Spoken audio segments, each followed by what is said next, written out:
कृष्णाय वासुदेवाय हरे परमात्मने प्रणताकलेशनाशाय गोविंदाय नमो नमः। राधे राधे दोस्तों, जय श्री कृष्णा। आप सभी भक्तों का आज की कथा में हार्दिक स्वागत है। भगवान श्री कृष्ण और श्रीमती राधा रानी की कृपा सदैव आप पर और आपके समस्त परिवार पर बनी रहे। और अब भगवान श्री हरि विष्णु का ध्यान करके आज की पावन कथा का प्रारंभ करते हैं। मार्कंडेय जी कहते हैं कि हे राजन, पूर्व काल में आप स्तंभ नाम से प्रसिद्ध एक महर्षि हो गए, जो ब्राह्मणों में श्रेष्ठ एवं उपवास व्रत में तत्पर रहने वाले थे।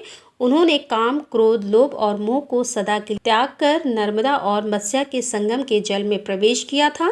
जल के भंवर में बैठे हुए महातपस्वी आप स्तंभ को मल्लाहों ने मछलियों सहित जाल उठाते समय जल के बाहर खींच लिया। उन्हें इस दशा में देखकर वे निषाद भय से व्याकुल हो उठे और मुनि के चरणों में प्रणाम करके इस प्रकार से बोले कि हे ब्राह्मण, हमने अनजाने में बड़ी भारी अपराध कर डाले हैं, आप उन्हें क्षमा करें।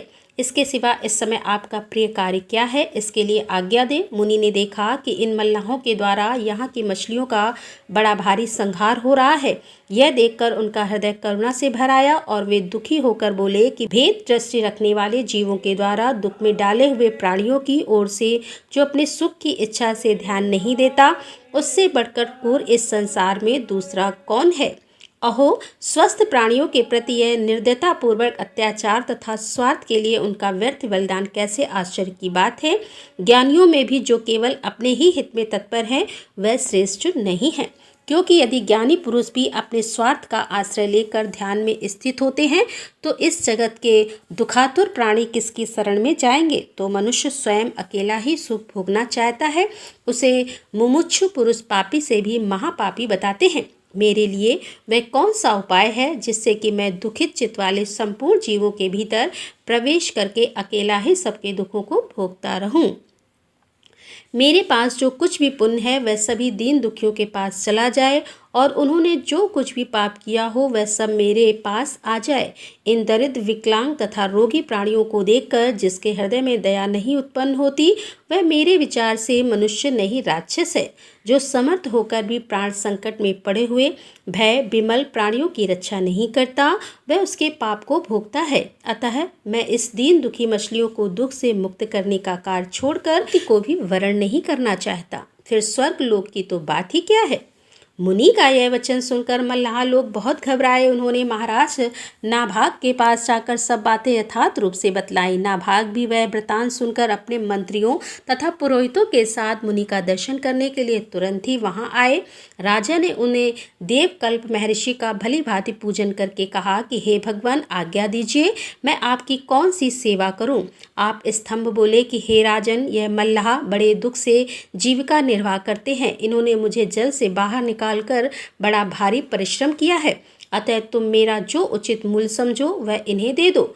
नाभाग बोले कि हे भगवान, मैं इन निषादों को आपके बदले मैं 1,00,000 स्वर्ण मुद्राएं देता हूँ। तब आप स्तंभ ने कहा कि हे राजन, मेरा मूल्य 1,00,000 ही नियत करना उचित नहीं है। मेरे योग्य जो मूल्य है वही इन्हें अर्पण करो। इस संबंध में अपने मंत्रियों के साथ विचार कर लो। तब नाभाग बोले कि हे द्विश्रेष्ठ, यदि पूर्वोक्त मूल्य उचित नहीं है तो इन निषादों को 1 करोड़ दे दिया जाए, और यदि यह भी आपके योग्य ना हो तो आज्ञा होने पर और भी अधिक दिया जा सकता है। आप स्तंभ बोले कि हे राजन, मैं 1 करोड़ या इससे अधिक मूल्य के योग्य नहीं हूँ। मेरे योग्य मूल्य चुकाओ, ब्राह्मणों से सलाह ले लो। राजा ने कहा, यदि ऐसी बात है तो मेरा आधा या पूरा राज्य इन निषादों को दे दिया जाए। मेरे मत में यह मूल्य आपके योग्य होगा, किंतु आप किस मूल्य को पर्याप्त मानते हैं वह स्वयं बताने की कृपा करें। आप स्तंभ बोले कि हे राजन, तुम्हारा आधा पूरा राज्य भी मेरे लिए उचित मूल्य नहीं है। मूल्य वह दो जो मेरे योग्य हो।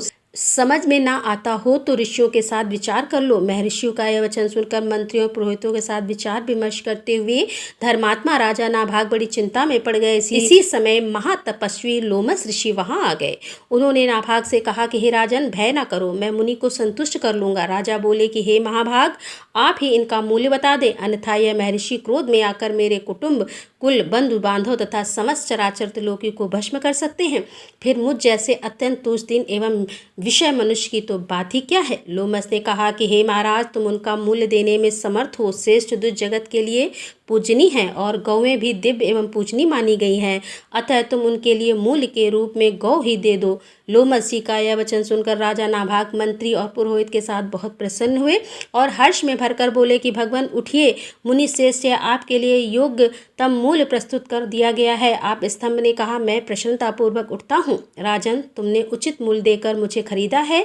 मैं गौओं से बढ़कर दूसरा मूल्य कोई ऐसा नहीं देखता जो परम पवित्र एवं पापों का नाश करने वाला है। गौओं की परिक्रमा करनी चाहिए, वे सदा सबके लिए वंदनीय है। गौएं मंगल का स्थान है, दिव्य है। स्वयं ब्रह्मा जी ने इन्हें दिव्य गुणों से विभूषित बनाया है।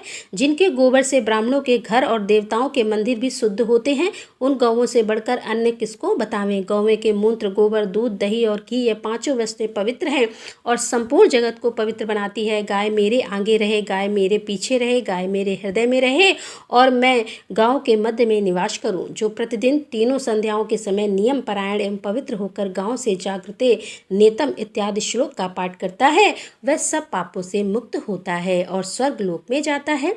प्रतिदिन भक्ति भाव से गौओं को गौग्रास देने में श्रद्धा रखनी चाहिए। जो प्रतिदिन गौग्रास अर्पण करता है, उसने अग्निहोत्र कर लिया, पितरों को तृप्त कर दिया और देवताओं की भी पूजा संपन्न कर ली। गोग्रास देते समय प्रतिदिन इस प्रकार से मंत्रार्थ का चिंतन करे, सुरभि की पुत्री गौजति संपूर्ण जगत के लिए पूज्य है। वह सदा विष्णु पद में स्थित है और सर्वदेवमयी है। मेरे दिए हुए इस ग्रास को गौ माता देखें और ग्रहण करें। ब्राह्मणों की रक्षा करने, गौओं को खुजलाने और सहलाने तथा दीन दुर्बल दुखी प्राणियों का पालन करने से मनुष्य स्वर्ग लोक में प्रतिष्ठित होता है। यज्ञ का आदि अंत और मध्य गौओं को ही बताया गया है। वे दूध, घी और अमृत सब कुछ देती हैं, इसीलिए गौओं का दान करना चाहिए और उनकी प्रतिदिन पूजा करनी चाहिए। यह गौएं स्वर्ग लोक में जाने के लिए सीढ़ी बनाई गई हैं। गौओं के इस उत्तम महात्म्य को सुनकर निषादों ने महाभाग आप स्तंभ जी को प्रणाम करके कहा कि हे प्रभु, हमने सुना है कि साधु पुरुषों के संभाषण, दर्शन, स्पर्श, श्रवण और कीर्तन सभी पवित्र करने वाले हैं। हमने यहाँ आप जैसे महात्मा के साथ वार्तालाप किया और आपका दर्शन भी कर लिया। अब हम आपकी शरण में आए हैं, आप हमारे ऊपर अनुग्रह कीजिए। अब स्तंभ जी बोले कि इस गौ को तुम लोग ग्रहण करो, इससे तुम सब लोग पाप मुक्त हो जाओगे। निषाद निर्दित कर्म से युक्त होने पर भी प्राणियों के मन में प्रीति उत्पन्न करके इन जलचारी मत्स्यों के साथ स्वर्ग लोक में जाएं। मैं नरक को देखूं या स्वर्ग में निवास करूं, किंतु मेरे द्वारा मन, वाणी, शरीर और क्रिया से जो कुछ भी पुण्य कर्म बना हो, उससे यह सभी दुखार्थ प्राणी शुभ गति को प्राप्त हो जाएं। तदंतर शुद्ध चित्त वाले महर्षि आपस स्तंभ की सत्यवाणी के प्रभाव से वे सभी मल्हार मछलियों के साथ स्वर्ग लोक में चले गए और मछलियों सहित उन मत्स्यजीवी निषादों को स्वर्ग में आया हुआ देखकर मंत्रियों और सेवकों के साथ राजा नाभाग को बड़ा विस्मय हुआ। वे इस प्रकार से बोले, कल्याण की इच्छा रखने वाले पुरुषों को सदा संतों एवं पवित्र जल वाले तीर्थों का सेवन करना चाहिए।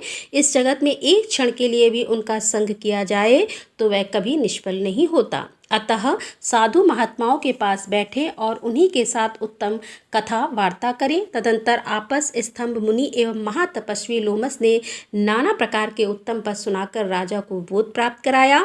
तब राजा ने परम दुर्लभ धर्ममय बुद्धि धारण तत्पश्चात वे दोनों महर्षि राजा नाभाग की प्रशंसा करते हुए बोले, अहो राजेंद्र, तुम धन्य हो, क्योंकि तुम्हारी बुद्धि धर्म में तत्पर हुई है। मनुष्यों के लिए धर्म परम दुर्लभ है, विशेषता राजाओं के लिए तो वह और भी दुर्लभ है। यदि राजा राज्यमत से उन्मत्त होकर स्वधर्म का परित्याग ना करे तो उससे बढ़कर दूसरा कौन हो सकता है।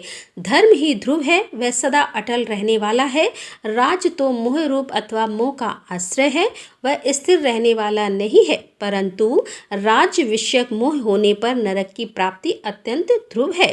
अतः विद्वान पुरुष राज्य की निंदा करते हैं, अविवेकी मनुष्य राज्य को मान्यता देते हैं। मनीषी पुरुष तो उसे सदा नरक के तुल्य देखते हैं। अतः हे महाराज, यदि तुम अपने लिए सनातन गति चाहते हो तो तुम्हें अपने मन में शोक, मोह और मत को कभी स्थान नहीं देना चाहिए। मार्कंडे जी कहते हैं कि हे राजन, ऐसा कहकर वे दोनों महात्मा आप स्तंभ और लोमस अपने अपने आश्रम को चले गए और राजा नाभा ने भी वरदान पाकर प्रसन्नता पूर्वक अपने नगर में प्रवेश किया। हे महाराज, इस तीर्थ में स्नान करके मत्स्वर की पूजा करो। इसी तीर्थ के प्रभाव से महाभाग आप स्तंभ और मत्स्य जीवी निषाद मछलियों के साथ दिव्य लोक को प्राप्त हुए। वे सब आज भी दिव्य कान धारण करके वैष्णो धाम में विहार करते हैं। राधे राधे, जय श्री कृष्णा। आज की कथा का यहीं पर समापन करती हूँ। उम्मीद करती हूँ ये कथा आपको जरूर पसंद आई होगी। तो दोस्तों मिलते हैं इसके आगे की कथा लेकर। तब तक के लिए राधे राधे, जय श्री कृष्णा, हर हर महादेव, जय भोलेनाथ।